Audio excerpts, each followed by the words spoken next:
So our project is on polar and non-polar molecules. I'm Kaylin Dunling. I'm Katya Mello.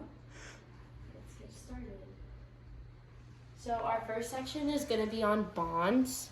Covalent bonds is defined as electron sharing. Because of this, the sharing of electrons is not always equal. Each element has its own degree of electronegativity, and some are more negative than others.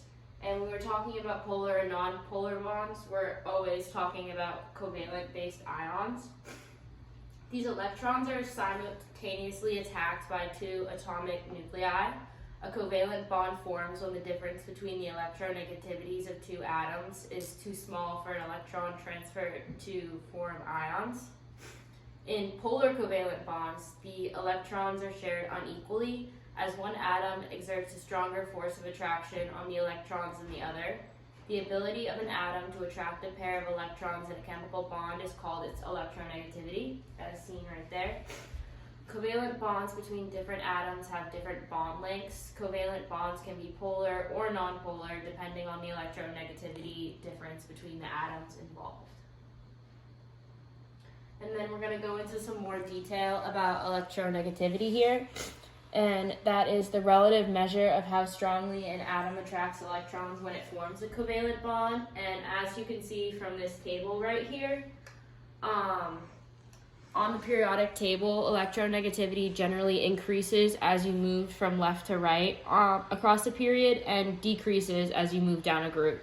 As a result, the more electronegative elements are found on the top right of the periodic table, while the least electronegative elements are found on the bottom left. Although there aren't any hard or fast rules, the general difference is that if electronegativity is less than about 0.4, the bond is considered nonpolar, and if it's greater than 0.4 difference, it's considered a polar bond. One example would be fluorine, which is the most electronegative element of all of them, and it has an electronegativity number of 4.0. We're going to move on to dipoles, which is when there is an unequal sharing of electrons. It's a molecule that has two poles and regions with opposite charges, and it's represented by an arrow which points towards the more negative end. Polar molecules have differences in electronegativity between the bonded atoms and possess a charge on the molecules. And nonpolar molecules are those which don't have a difference in electronegativity between the bonded atoms or their bond dipoles. The word dipole means two poles, the separated partial positive and negative charges, and within a molecule, each polar bond has a bond dipole.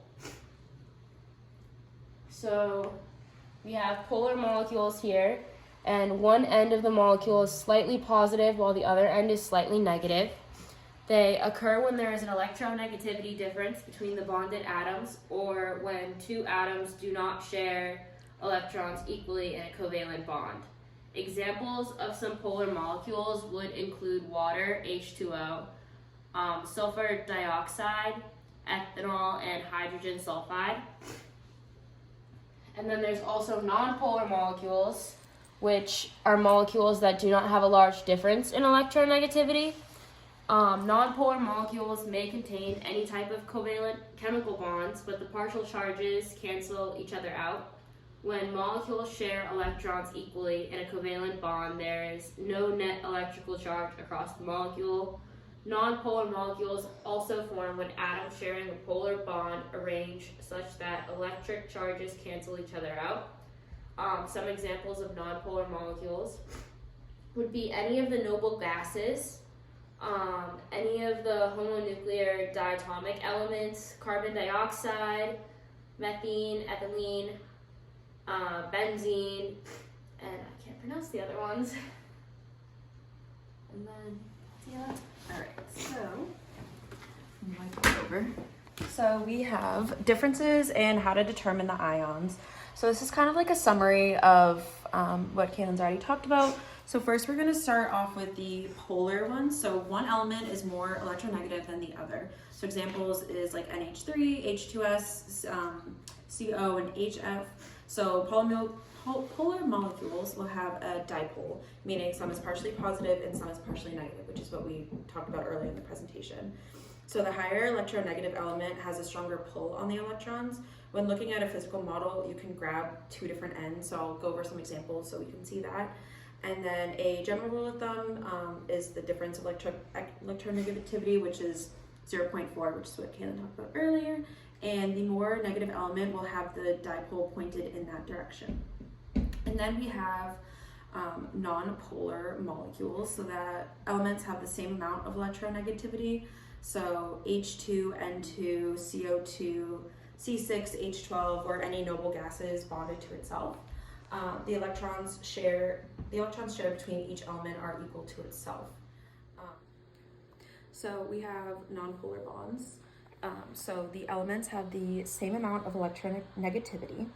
Some examples are H2, N2, CO2, C6, H12, and any noble gases bonded to itself. The electrons have an equal pull, or the elements have an equal pull on the electrons. A trick I like to use is if you're looking at like the physical element, if there is no pull, like if there's no different elements pulling at each other, then it's nonpolar. So noble gases or a lot of the elements bonded to itself are non-polar because they share the same amount of electrons. So it makes them equal and there's no pull on the electronegativity. So we're going to go through a few examples. Alright, so first we're going to start off with, show this. We're going to start off with CH4. So we start with C in the middle, and then we make all of the other bonds, and then we go H on each side because there's 4 H's. So because this is all on the outside is the same element, there is no pull, so it is nonpolar. So the more electronegative element technically would be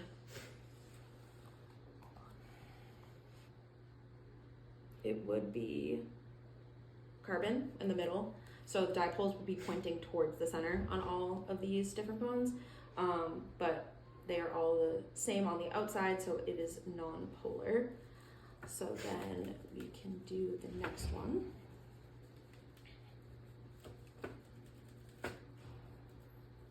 We have CO2. So C is in the middle again, and then we have O on each side to make it even. So this is the proper Lewis structure. Because on each side that is the same element and they have the same amount of electrons, everything is being shared, it is non-polar. So you see the 4 valence electrons on each side and the double bonds to the carbon to make everything happy with the to follow the octet rule. And then we're going to go on to the polar examples.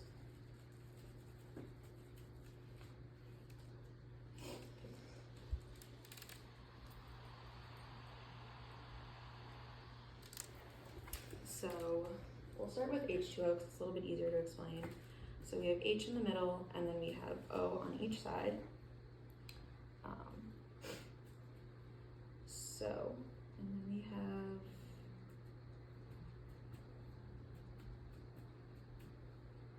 this is the proper Lewis structure. So the O's are lower because of the dipole, so it's pointed in this direction because the O is the more electronegative element. They have more valence electrons on the outer side, and O is just more, oxygen is more electronegative in general. So the dipoles are pointed that way, making it the bent shape, which is just the shape of this one, and makes it polar. And then we're going to look at the other example, which is CH2O.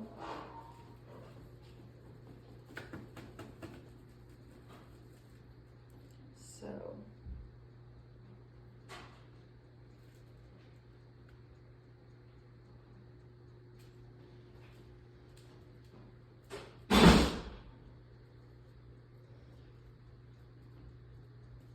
So this is the element, this is the structure for this one. So we have 3 different elements around the carbon in the middle, and then there's a double bond, and the oxygen has valence electrons on the outside. So there is pull in multiple different directions, making this a polar molecule. Because hydrogen is less electronegative than carbon, and oxygen has a higher electronegativity than carbon as well. So it is being pulled in all different directions.